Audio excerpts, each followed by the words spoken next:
Bienvenidos a Con Todo y Pensini por Globovisión. Comenzamos otra vez una semana que va a ser positiva para todos ustedes. Les ofrecemos, como siempre, las buenas tardes desde Globovisión, desde el Estudio 3 en vivo y directo. Así que vamos a comenzar hoy directamente, después que se tomen un cafecito o algo light, espero que ya lo tengan en su mano. Tenemos a un buen amigo que nos visita nuevamente, Jorge Botti. Él fue presidente de Fede Cámaras. Jorge, bienvenido, ¿cómo estás? Buenas tardes. Pedro, un placer estar contigo de nuevo. Para mí también es un placer y le mandamos un saludo a Jovan Carlos, que bien te viste siempre, Jorge, es amigo de la casa, Jovan Carlos, siempre un saludo que nos estás viendo. Mira, Jorge, quería hablar contigo porque la semana pasada quizás pasaron por debajo de la mesa algunos puntos que son importantes. De hecho, tenemos a Francisco Martínez, el presidente de Fede Cámaras, aquí en el estudio. No pudimos salir ese día porque, bueno, hubo cadenas y hay que respetar la ley. Pero él traía un documento que dieron una rueda de prensa y es un documento histórico. También tuvimos al presidente de Conindustria, que trajo un documento pero no había hecho la rueda de prensa, ya salió, lo hemos leído en Twitter, quería que hablaras de ese documento también histórico, porque por primera vez, a pesar que Fede Cámara sea el brazo político de los empresarios en Venezuela, se han alejado un poco de la política y vuelven por lo menos a pronunciarse de alguna manera hacia algunos temas que son constitucionales, democráticos, como es el referendo revocatorio, pero yo quería que tú nos hablaras de estos temas. Sí, Pedro, yo creo que hoy podemos hablar de varios temas, pero ese sin duda me parece que es insoslayable, hay que hablar de esos temas. Y aún cuando ya tengo 4 años, 3 años y medio fuera de la institución y son sus voceros y quienes están al frente de ellos los que tienen el deber de manejarlo, yo creo que ya viendo las cosas un tanto más desde lejos y analizando el país como un todo, es bueno que nos hagamos referencia a estos dos documentos específicos a los que tú acabas de hacer mención. Porque no es recurrente, no es muy común que esto suceda. Sin ánimo de entrar en profundidades y volver hasta años atrás, pues todo el mundo sabe que Fede Cámara estuvo involucrado en algunos hechos políticos o que tuvieron consecuencias políticas muy importantes y de trascendencia para el país en el año 2002-2003. Se ha hecho un gran esfuerzo desde allá para acá para que la población sobre todo entienda y que la propia comunidad empresarial entienda cuál es su genuino papel. Creo que mi amigo Roy había patentado una frase que creo que me parece que lo define muy bien. Fede Cámaras no está para sustituir ningún gobierno, pero ningún gobierno está para sustituir Fede Cámaras. Eso comenzó, digamos, de hace muchos años y hoy hemos recuperado una valoración enorme de parte de la población. Cuando digo hemos, no me refiero a Fede Cámara específicamente, me refiero al sector privado. En las últimas encuestas no solamente tiene una altísima imagen, sino ha recuperado una enorme proporción de un valor que es muy poco común en Venezuela, y tú lo sabes que eres un analista de lo que pasa, que es el valor confianza. Claro. El elemento más crítico, más ácido que se puede evaluar en Venezuela sobre los líderes políticos, sobre líderes sociales, es el factor confianza. La gente puede ser muy popular, pero no tienes confianza en él. De hecho, es muy común, desde que éramos muchachos, que uno decía que tal o cual presidente iba a ganar, pero nadie confiaba en él. El que hoy el sector empresarial tenga 71% de confianza de la población nos coloca muy cercanos de la comunidad, muy cercanos de la sociedad. Pero, o sea que eso compaginado con lo que es la guerra económica no va. La gente no cree en esa guerra económica. En absoluto. Yo comentaba hace apenas unos minutos en una entrevista de radio con tu colega Romano Sinski sobre lo que acaba de pasar con los panaderos, y le decía que el pleito entre los panaderos y los gobiernos es muy viejo, viene desde la antigua Grecia, que han peleado por el tema de los controles de precios y que siempre, indefectiblemente, esa pelea la han ganado los panaderos, es decir, la realidad del mercado. Ya volvemos al tema, pero ya volvemos, pero ya va.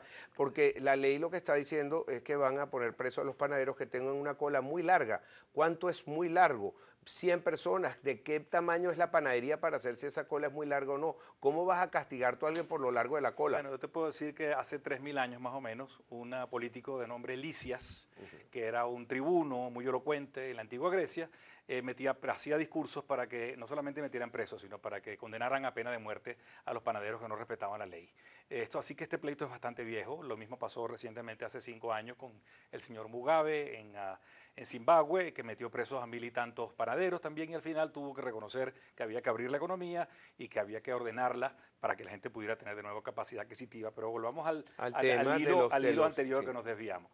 En ese entorno al que hice referencia, Fede Cámaras después de mucho tiempo hace finalmente una referencia a un tema netamente político.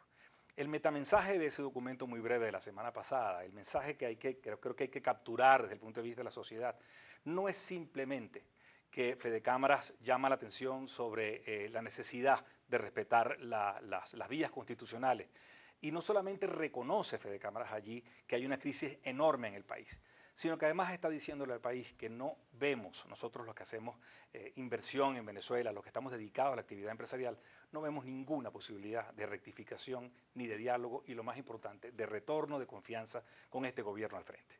El plan de la patria está por encima de la Constitución, es una ley como cualquier otra podría derogarse y yo creo que hay que hablar de eso sin reparos ya hoy en día. El segundo documento tiene que ver con una respuesta inmediata o una adendum, si se quiere, de Conindustria, que me parece que también es trascendental. Fedindustria, ¿qué es lo que dice? Perdón, Conindustria, ¿qué es lo que dice en ese documento? Reconoce el deber de libertad de pensamiento político que tienen los trabajadores. De manera que está allí también latente otro metamensaje. Le estamos diciendo a la comunidad empresarial, vienen tiempos de protestas, la gente tiene derecho a protestar, la gente tiene derecho a pacíficamente manifestar su disconformidad con cualquier gobierno o su conformidad con este actual gobierno. Y los empresarios creo que vamos a tener que muy pronto darles libertad a nuestros trabajadores para que así se manifiesten. Eso no es poca cosa. Ok, ya vamos a volver sobre cada uno de los temas, pero quería preguntarte sobre el Plan de la Patria, porque recientemente dos ministros se pronunciaron en contra de... No en contra del Plan de la Patria, pero cuestionaron algunas tomas, expropiaciones de empresas privadas por parte del gobierno, confiscadas, expropiadas, no sé cuál es el caso. Pero, por ejemplo, el ministro de Petróleo, que está recorriendo el mundo, por cierto, PDVSA, que está tratando de levantar fondos, de cambiar los bonos de PDVSA 2017 a 2022, y encima está tratando que la OPEP en su próxima reunión congele la producción.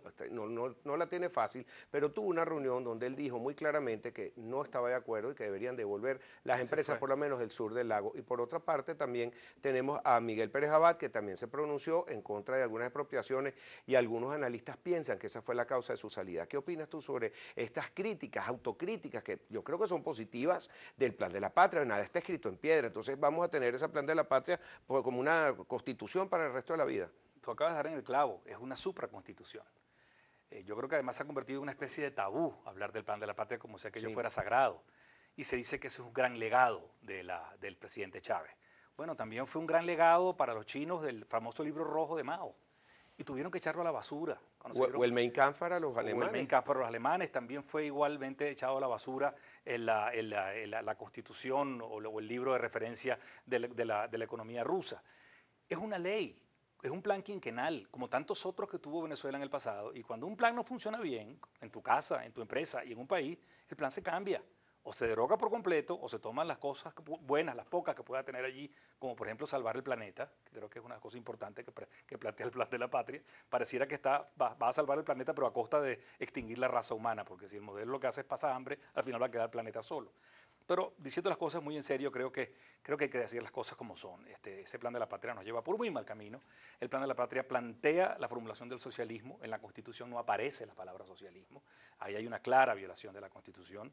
Y además propugna permanentemente el trasvase de empresa en manos de privados, no me refiero a empresa privada, sino a empresa en manos de individuos, es decir, los medios de producción en manos de individuos, que es lo que está planteado en la Constitución, a el colectivismo. Es decir, el Estado se empeña y se emplea a fondo con recursos y con políticas públicas para hacer que las comunidades produzcan colectivamente sin propiedad privada y se olvida por completo de lo demás. Eso es un plan muy malo. Yo creo que es un plan que hay que derogar. Tenemos que ir a una pausa, Jorge. Al regreso vamos a hablar entonces también sobre los motores, la situación de todo esto que trató de impulsar el vicepresidente Aristóbulo Istúriz, ya no está en manos de Miguel Pérez Abad. ¿Y qué pasa con los empresarios que forman parte y hacen vida en Fedecámaras, que también están en los motores? ¿Están ustedes de acuerdo o no? Al regreso me contesta. No? Jorge Botti, expresidente de Fedecámaras, @jbotti1 para que lo sigan en Twitter. Ya regresamos con más aquí en @contoypensine, @globovisión.